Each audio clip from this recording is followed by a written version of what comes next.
It's a beautiful day in the state of Michigan where it is nearing, let's see, what is it, 62 degrees? It's going to be almost 70 degrees outside. It's absolutely beautiful. And it's made all the more beautiful by the fact that Michigan has stolen away an Ohio State coach to be the new running backs coach, the replacement for Mike Barrett. We're going to talk about that on this episode of Locked On Wolverines. You are Locked On Wolverines, your daily podcast on the Michigan Wolverines, part of the Locked On Podcast Network. Happy Wednesday indeed. Locked On Wolverines podcast, part of the Locked On Podcast Network, where it's your team every day. I'm your man on the ground, Isaiah Hole, publisher of Wolverines Wire through USA Today Sports Media Group. And today felt a lot different. Felt like the inverse of 2019, January 2019, when I was sitting at a cigar shop and I had gotten a text from a source who said, "Hey, Greg Mattison's leaving. You're not going to guess where he's going." And then I scrambled and found out where he was going and was the first to report that news that Greg Mattison was going to Ohio State. It's a lot different. It's the other side when you come here and you look at Tony Alford, who is leaving the Buckeyes for Michigan. And don't let them fool you on the social media. They are very angry. There is some like good riddance in the types of like coping, right? Like you remember the 5 stages, just like after Ohio State lost to Michigan, they go through the 5 stages, all that kind of stuff. But it's just really funny to watch. Just mostly the Ohio State fan reaction to Tony Alford, a former Colorado State running back, my mom's alma mater. So you know that he is going to be a fan favorite for her, though she does not know anything about it. Maybe we'll see if I can get her on to discuss that for a segment, maybe tomorrow. Nonetheless, he is an avid recruiter. He's gotten in some pretty big names over the course of his coaching career. He coached at Notre Dame for 6 years, Ohio State for 9. And for all of this talk of the offseason championship, which was essentially, there were 2 players that came to Ohio State that made people feel like offseason championship. One of them obviously was Caleb Downs, the safety from Alabama. The other one was Quinten Johnson, the running back from Ole Miss. And yet, such a dynamic player that he felt like, yeah, I'm not gonna be here. I'm not gonna coach you. Instead, he'll be coaching Donovan Edwards, Khalil Mullings, and the rest. Jordan Marshall, who we missed out on as a recruit. But looking at some of the recruits he's brought in, I mean, his top-rated recruit that he brought in was TreVeyon Henderson, who is still at Ohio State. Keeping in mind that like they were all in on Donovan Edwards. I told you that before. I was told during Donovan's recruitment that like they thought that they could have their cake and eat it too when it came to Evan Pryor, TreVeyon Henderson, and Donovan Edwards. Donovan, I was told they saw as J.K. Dobbins 2.0.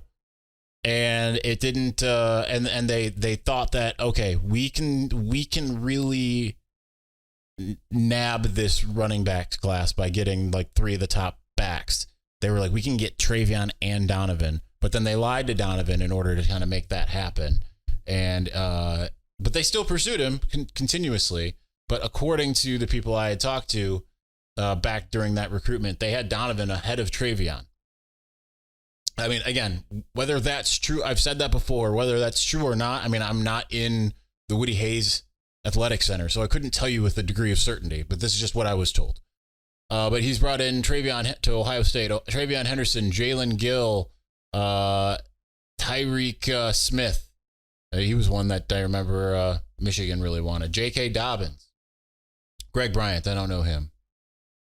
I don't know if it tells me the year. It doesn't tell me the year. So, DeMario McCall, Alize Mack, Louis Nix, Evan Pryor, Brian Snead, TJ Jones, Dexter Williams. Some of these bigger names than others, right? But still, I mean, these are all 5 stars, 4 stars. Arvell Reese, is a name. Master Teague, Seven Banks, Steel Chambers, Dallin Hayden, obviously all their running backs. Tommy Eichenberg. Eichenberg, he was a secondary for. But obviously a much more voracious recruiter than at least Mike Hart was. So it is a heck of a lot of fun to see a guy like that go from Columbus to Michigan, because Michigan needs the recruiting at the position. He's obviously overseen a lot of really high-end running backs, from Travion to J.K. Dobbins. He coached Ezekiel Elliott for a year.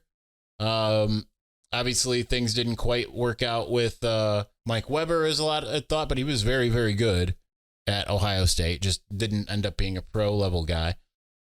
So it's a heck of a coup, no matter how Ohio State people want to try to pose it, right? They're going to act like, and you can, say whatever you want to them, but they're going to act like, oh, we wanted him out, and, he just happened to go to Michigan. But isn't this like an implicit admission to some degree that they're, from at least someone within the Ohio State building, like we've told you, ain't nothing crazy is going to happen to Michigan. I know that there's all this rumor mongering about some report that's going to drop. It's not going to be anything with the whole Connor Stallion stuff. The hammer is not about to drop, as far as that's concerned, as far as I know.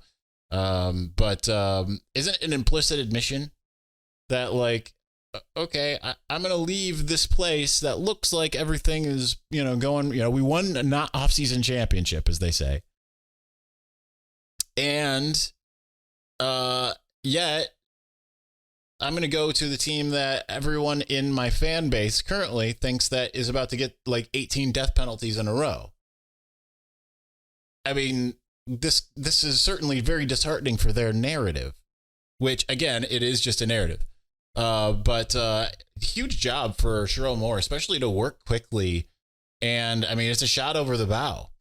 In the same way that Ryan Day went and got 2 Michigan coaches in his first year, at least Sherrone Moore goes and gets 1 from Ohio State.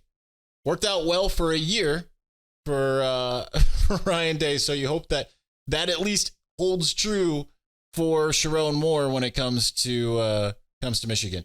So we're going to continue on, and Michigan also got really good news 2 days ago.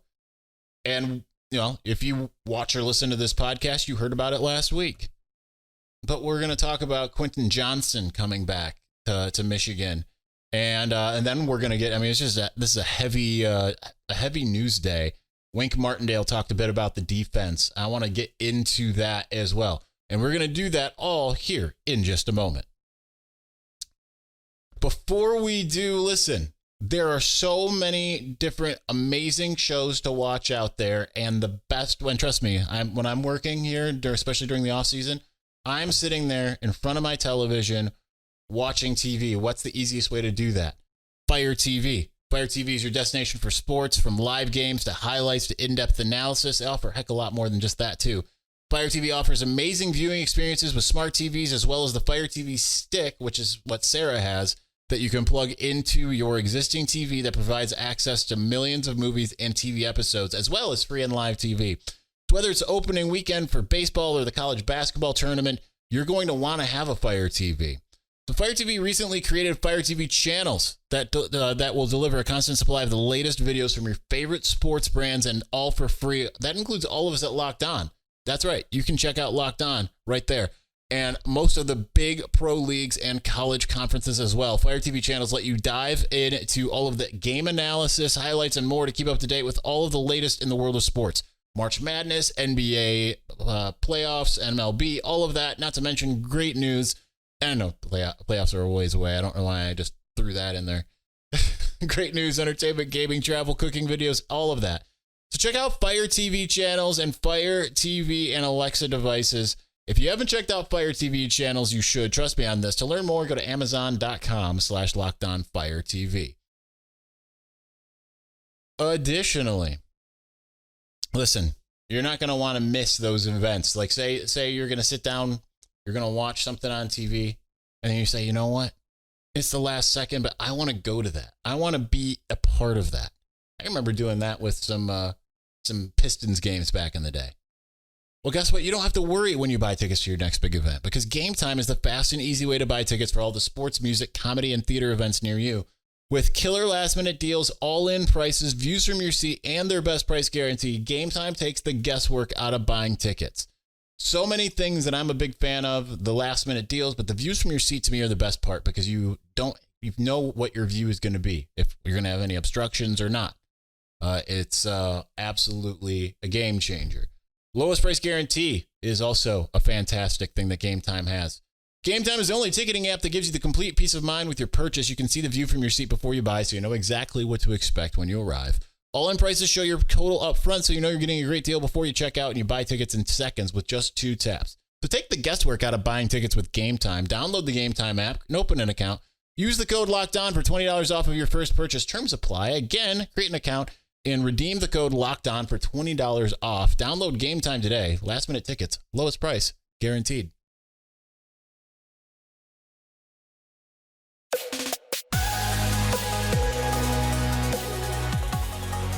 It's amazing. I took yesterday, Tuesday, completely off from writing podcast. The intention was to do a podcast, but I just needed a day to just completely decompress.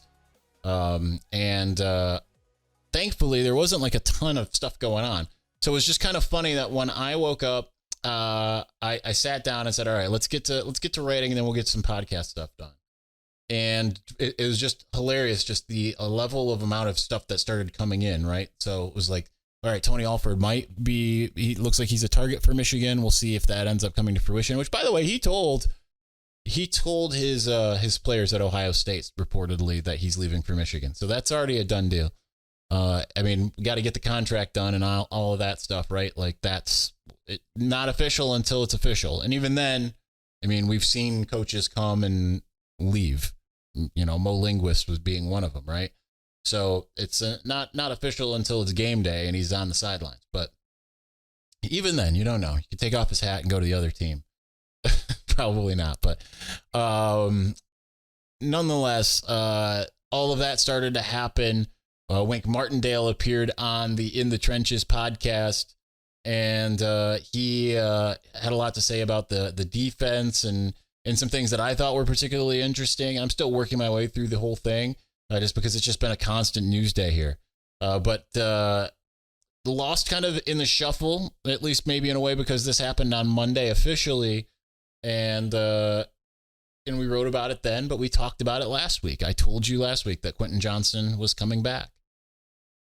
And I'm sure there was a lot of people that didn't believe me as far as that was concerned. I didn't have it fully confirmed, as I told you at the same time, though, right? Like someone who I could trust told me, but it wasn't someone that was good enough for me to like go and report it in print. It was good enough for me to go and bring it to you guys right here on the podcast, which is why a lot of times you get stuff, because I have like a certain methodology when it comes to putting something into print, and it requires multiple sources, not just, you know, there's only like a certain rubric for if one source tells you something. But even then, there have been times where I've been burned with one source that you would think is the absolute most reliable person telling you something and you run with it. Whether it's a former Michigan offensive coordinator or a former Michigan running back, there have been plenty of the offensive coordinator burned me multiple times. But, you know, there's times where you get things and they don't end up being correct. So a lot of times I like to kind of hearkening back to the Greg Mattison thing. I was told by a pretty reliable source at that time that Greg Mattison was leaving for Ohio State. But then I still confirmed it with 2 more people before I went and put it in print. I don't have that same standard bearer here on the show. But I will do like I did last week. I qualified that like this isn't enough for me to go to print, but it's enough for me to tell you that this is I'm hearing this is done.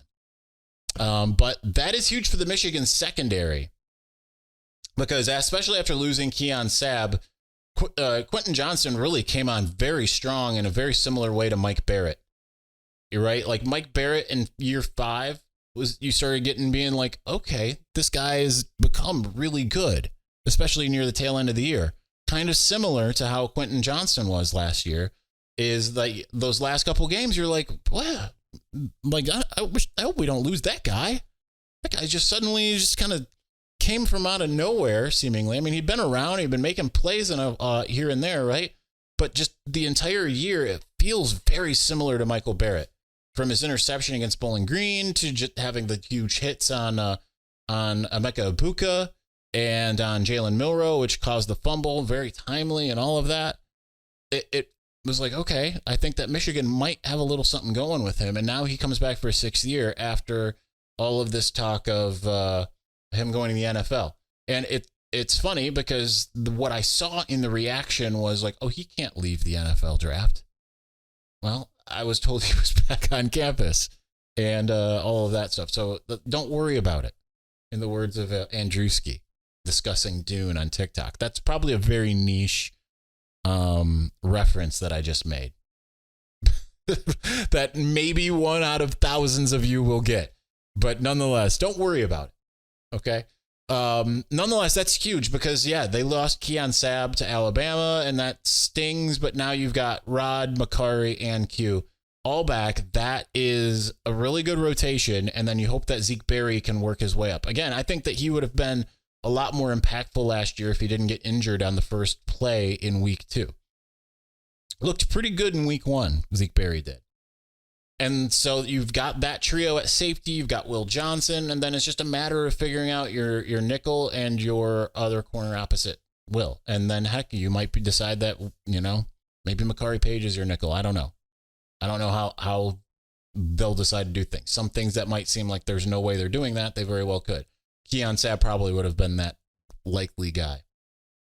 But nonetheless, really good hands the secondary is in, having him return, especially when you hear kind of some of the things that Wink Martindale's told John Jansen about the rest of the front. It's pretty clear that he is excited about what he has. We're going to discuss that here in just a moment.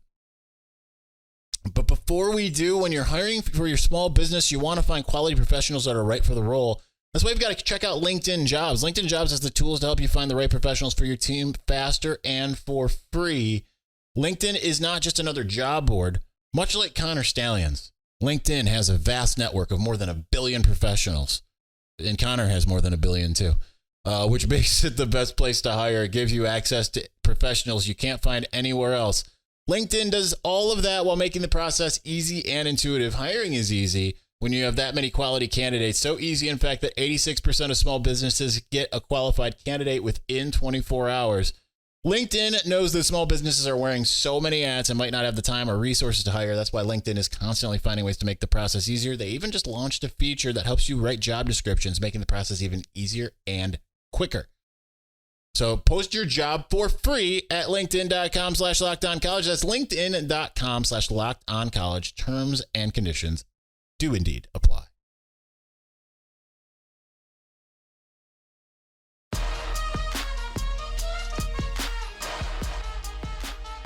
All right, let's finish up talking. Normally this would be a show in and of itself. It might be a show in and of itself tomorrow. We are going to, because I took a couple days off, self-care, mental health, all that kind of stuff. We're going to double up today. I know that was the plan on Saturday, and then got too busy with house stuff. It didn't work out. But we're going to do another episode tonight with the mailbag that I called for last week. And then we'll probably, I'm not sure what time I have a thing tomorrow, which is Michigan related. But we'll get probably another episode talking about Wink Martindale and some of his comments, and just kind of the looking forward to the defense entering spring ball. We will get to that tomorrow. That will be the plan. But what I want to talk about right now is Wink Martindale appearing on In the Trenches with John Jansen, and some of the things that he said about who he inherits. And he did talk briefly about the secondary and all of that stuff, but I really like this here. So he says, well, the thing that you see, and this is through the draft process, so when you're evaluating college guys coming out, is the lack of technique that a lot of them play with. And these guys are square football players who play with knockback and they can make plays. Talking about Michigan in the latter part. And it warms my heart to see that, and where some will say that they don't have enough of this or they don't have, it's complete hogwash, because if you can start with stopping the run, which those two, as in Kenneth Grant and Mason Graham, are very good at, and they do it in different ways. It's not just because they're square and play with knockback. They both move well, and it's going to be exciting for us. And, we got the two linebackers with Ernie and Jay Sean, the transfer from Maryland, that when you're strong up the middle and you talk about those two tackles and those two inside backers, and then the two safeties that we have, it's a great place to start to have a great defense. And he had discussed the safeties really being involved in the film room, and he'd seen them like every day just working their tail off as far as studying and all that kind of stuff. So that's cool. But he went on to talk about the edge rushers as well. And he said, I think it's a great starting point. We just need to build some depth behind them. But I think both Demo and Josiah, like you said, they're hidden gems, and they did a lot. Just look at the final play against Alabama, with Josiah doing that to the tackle. And I mean, that's what made the play, which a lot of people don't realize, that's the type of mentality up front across the board that's going to win a lot of football games. So I think that's exciting to feel like his excitement. I felt like his excitement really shone through as to what Michigan has at up front. And when you know that they've got these safeties and they've got these, they've at least got Will Johnson at corner, it really does feel like Michigan's defense is going to be in a very good position. And even with like the personnel losses, and now it's like I think there's suddenly going to be some excitement on offense just by virtue of Tony Alford leaving Ohio State for Michigan. I think that there's a lot to be really excited about suddenly. And it seems like Wink is really excited. We'll talk about this on the Thursday episode, but he called Michigan his dream job. Now, he's not a recruit that hasn't committed anywhere, so that's, you can rest assured that feels fun. And maybe that means he sticks around for a little bit. I don't know. We'll delve deeper into that later. But I still think that this is a great scenario where you've got a guy who, again, from all, he called himself the OG of the defense, right? So that kind of shows that maybe there's not going to be many changes as to what has been run the last couple of years. But when you hear the excitement about the personnel, right? And I know that there's going to be people that say, well, what do you expect them to say? Well, I've heard over the years, people be like, oh, we just, you can tell because they start talking like, where we really need to improve is blank. They might not mention the guys, but you can feel it, right? Even like Mike Zordich used to, he actually came right out and said like, oh, we've got one starting corner right now in David Long, but the rest, we're looking pretty bad right now. And then it ended up being all right, right? But not everyone's, and Wink is a kind of, from what I know about him, obviously I haven't met him or anything like that yet. That certainly, I would assume, is going to come within the next month. But he seems like a pretty matter-of-fact guy, right? Like, he's not going to sugarcoat things for the sake of, like, PR. He just does not strike me as that type of guy. And I like the fact that he was able to point to a very specific play. And, like, he really liked the job that Josiah did. I still think it's underrated what Derek did on that final play. Yet, I mean, again, both of them, that tandem, he knows exactly what, hey, this is what I've got, and I've seen it on tape, and it's pretty incredible what these guys were able to do. He knows he's got a couple Maseratis in the garage when it comes to defensive tackles. It's encouraging to hear him talk about, like, now Ernie Hausman, we kind of had a feeling, right? We saw him make some big plays last year, but he was overshadowed by Junior Colson and Mike Barrett. And Jay-Sean Barham. I mean, he could be a really exciting impact transfer type of guy. So it's all pretty good right now. All is good in the hood, as Sarah might say. She says a lot of little folksy sayings that she likes. But I think that today's a good news day. Good news day, son. American Pie reference. We're just referencing stuff up and down. And I went from less obscure to more obscure. Other way. More obscure to less obscure. From the Andrewski to American Pie.